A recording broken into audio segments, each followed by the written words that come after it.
আসসালামু আলাইকুম ভিউয়ার্স, আশা করি সকলেই ভালো আছেন এবং আপনাদের দোয়ায় আমি মোহাম্মদ সবুজ ইসলাম অনেক অনেক ভালো আছি। তো আবারও উপস্থিত হলাম আপনাদের মাঝে। তো আজকে আমরা এসইও 10 নাম্বার পার্টে চলে আসছি। তো আজকে একটু বেসিক ধারণা দেওয়ার চেষ্টা করব যে rootbox.txt এই ফাইলটি কিভাবে কাজ করে এবং আসলে এই ফাইলটার কাজ কি। তো কথা না বাড়িয়ে চলুন শুরু করা যাক আজকের পার্ট।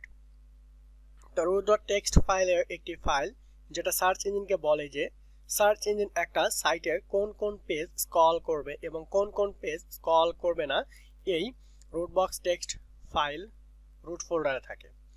আপনার সাইডের কিছু পেজ সার্চ রেজাল্টে না দেখানো হয়, আপনি হয়তো এটা চাইতে পারেন, কারণ হতে পারে সেই পেজগুলির কাজ এখনো শেষ হয়নি বা অন্য যে কোনো কারণ। এজন্য আপনি একটি rootbox.txt ফাইল তৈরি করে সেখানে ঠিক করে দিতে পারেন যে কোন কোন পেজ সার্চ ইঞ্জিন স্ক্রল করবে না। আপনার যদি সাবডোমেইন থাকে এবং এর কিছু পেজ যদি সার্চ রেজাল্টে না দেখানো হোক এটা চান, তাহলে এটার জন্য আলাদা একটা rootbox.txt ফাইল তৈরি করতে হবে এবং rootbox.txt ফাইলটি তৈরি করার পর রুট ফোল্ডারে আপলোড করতে হবে। rootbox.txt এই নামে একটা ফাইল তৈরি হবে। rootbox.txt ফাইলটি তৈরি করে rootbox.txt ফাইলটি সার্চ ইঞ্জিনের বট ক্রাউলার বা স্পাইডার সাইটের কোন কোন পেজ দেখাবে এবং কোন কোন পেজ দেখাবে না এসব নিয়ন্ত্রণ করা যায়। এই নিয়ন্ত্রণের পদ্ধতিকে বলা হয় robots execution protocol, robots execution protocols বা রোবটস এক্সিকিউশন স্ট্যান্ডার্ড। এই ফাইলের তৈরির আগে এখানে ব্যবহৃত কিছু চিহ্ন নেওয়া যাক। আসলে চিহ্নগুলো কি কি চিহ্ন থাকতে পারে, কি টাইপ থাকবে। তো অংশ চিহ্ন, বর্ণনা, এখানে ইউজার এজেন্ট বা এজেন্ট যেটা থাকবে নির্দেশনা করে যে রুট সমূহ কি, এই একটা চিহ্ন থাকতে পারে, এটা হচ্ছে এটার অর্থ সব রোবট।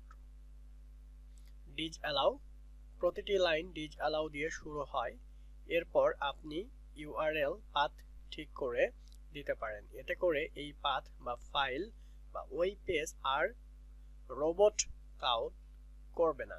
যদি কোনো পাথ না দেখে অর্থাৎ ফাঁকা থাকে তাহলে ডিজ অ্যালাউ কাজ করবে অ্যালাউয়ে। এবং হ্যাশ কমেন্ট করার জন্য এটার পরে কোনো লাইন এজন্য লেখা হয় যাতে এই লাইনটির পরে বোঝা যায় যে নিচের কোডগুলি কি বিষয়ের উপর হবে। ডিজ অ্যালাউ ফিল্ড আংশিক বা পূর্ণাঙ্গ ইউআরএল ব্যবস্থাপন করতে পারে।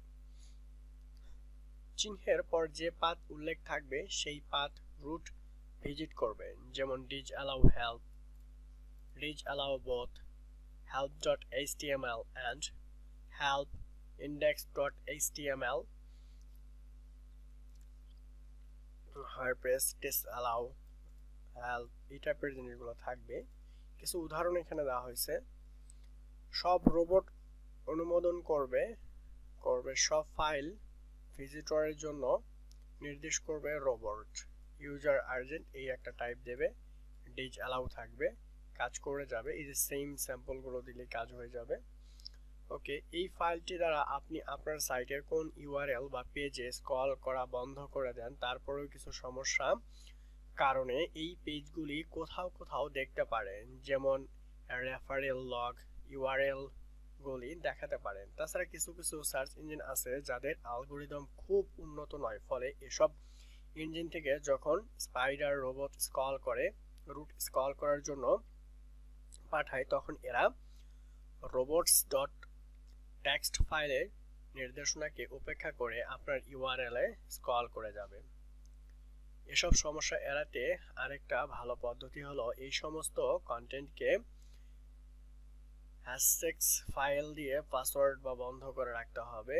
রিয়েল আনফলো এর ব্যাপারে সতর্ক থাকুন। কোনো লিংক রিয়েল অ্যাট্রিবিউট বা নো ফলো সেট করে দিয়ে গুগল বা সার্চ ইঞ্জিনকে বলে দিতে পারেন যে এই সমস্ত লিংক যেন সে স্ক্রল না করে। যদি আপনার সাইটে কোনো ব্লগ বা ফোরাম হয় যেখানে মন্তব্য করা যায়, তাহলে কমেন্ট অংশকে এভাবে নো ফলো করে দিয়ে রাখতে হবে। এতে করে আপনার ব্লগ বা ফোরামের খ্যাতি ব্যাহত করে নিজের সাইটের র্যাঙ্ক বাড়াতে পারে না। আবার অনেক সময় অনেকে আপত্তিকর সাইটের ঠিকানা আপনার সাইটে দিতে পারে, ফলে যা আপনি চান না। এছাড়াও এমন সাইটের লিংক দিতে পারে যেটা গুগলকে কাছে স্প্যামার, এতে করে আপনার সাইটের খ্যাতি নষ্ট হতে পারে। এই টাইপ থাকতে পারে একটা লিংক যখন দেওয়া হবে। ওকে, তো thank you so much watching this videos, and নেক্সটে আমরা কথা বলবো অন্য একটা ভিডিওতে ইউআরএল সাবমিট কিভাবে করা হয়। তো থ্যাংক ইউ সো মাচ সম্পূর্ণ ভিডিওটা দেখার জন্য।